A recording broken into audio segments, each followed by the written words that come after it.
Rich Dad, Poor Dad. What does it mean to be rich? Is it a high salary? Owning a house? A luxury car?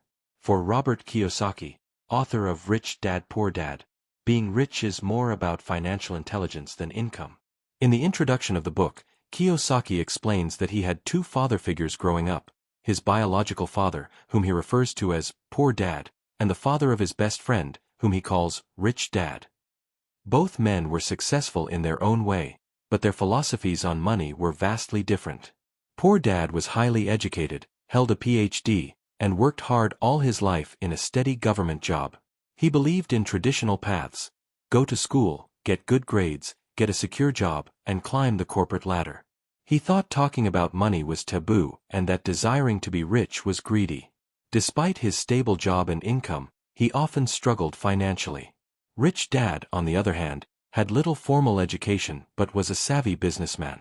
He believed in financial education, investing, and entrepreneurship. He taught Kiyosaki to make money work for him rather than working for money. He encouraged questions, critical thinking, and learning from real-world experience. Kiyosaki starts the book by challenging conventional education. He argues that schools teach people how to be good employees, not how to be financially independent. Financial literacy, the ability to understand money, investing, assets and liabilities, isn't taught in schools, yet it is essential for building wealth. The central theme of the introduction is that having a high income doesn't automatically make someone rich. In fact, many high-income earners live paycheck to paycheck because they lack financial discipline and education. Kiyosaki emphasizes the difference between being rich and being financially literate. You can earn a lot and still end up broke if you don't know how to manage money. From the very beginning, Rich Dad Poor Dad urges us to think differently about money. Instead of simply working for a paycheck, we're encouraged to learn how to make money work for us. Kiyosaki sets the tone for the rest of the book by making a strong case for why financial education is more important now than ever. This introduction lays the groundwork for a powerful comparison between two mindsets, one that leads to financial struggle and one that leads to financial freedom.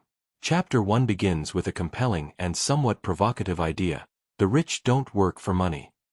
This chapter recounts a story from Kiyosaki's childhood. At just 9 years old, he and his friend Mike asked Mike's father, Rich Dad, to teach them how to make money. Instead of giving them a lecture or tips, Rich Dad offered them a job. He paid them just 10 cents an hour to work in one of his stores. It was boring, repetitive work. After a few weeks, Kiyosaki became frustrated and demanded better pay. That's when Rich Dad taught him his first big lesson: if you're only working for money, you become a slave to it. Most people let emotions like fear and greed control their financial decisions.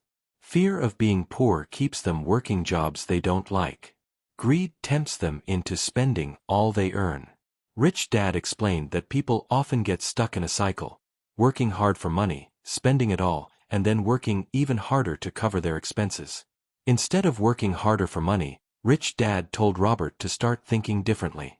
He stopped paying the boys altogether and challenged them to find opportunities and solutions.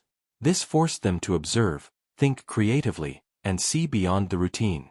Eventually, the boys noticed that some old comic books were being thrown away at the store. They collected them and opened a small comic book library in Mike's basement. They charged neighborhood kids a small fee to enter and read all the comics. It was a hit. In this way, the boys learned the power of creating a system that generates income without them having to work for every dollar.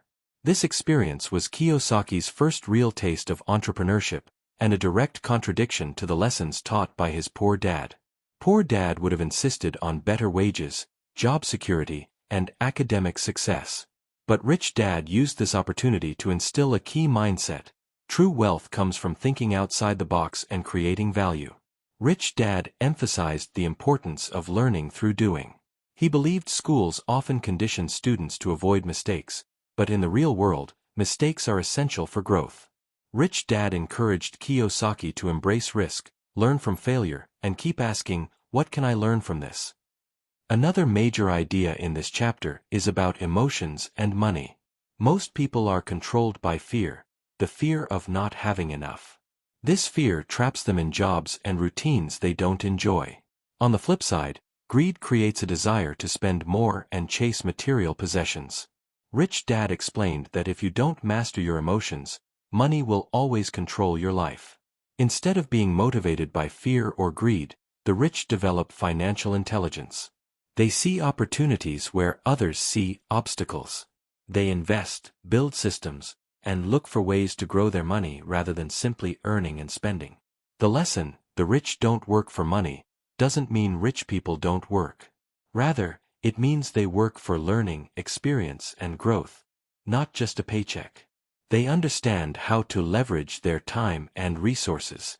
They focus on assets, things that generate income, rather than liabilities that drain money. By the end of Chapter 1, Kiyosaki makes it clear, if you want to be rich, don't chase money. Chase knowledge, look for opportunities, and learn how to make money work for you. And that brings us to the end of the introduction and Chapter 1, The Rich Don't Work for Money, from Rich Dad Poor Dad by Robert Kiyosaki. The early lessons in this book challenge the way we think about money, jobs, and education. Kiyosaki urges us to move beyond the paycheck mindset and to start building the skills and habits that lead to long-term wealth. If you found this summary valuable, please consider supporting this channel. Hit the subscribe button so you don't miss the next chapters. Give this video a thumbs up if you learned something new. And don't forget to leave a comment below. What part of Rich Dad's lesson stuck with you the most? In the next video, we'll dive into Chapter 2, Why Teach Financial Literacy, where Kiyosaki explains the real difference between assets and liabilities, and why most people are confused by both. See you there.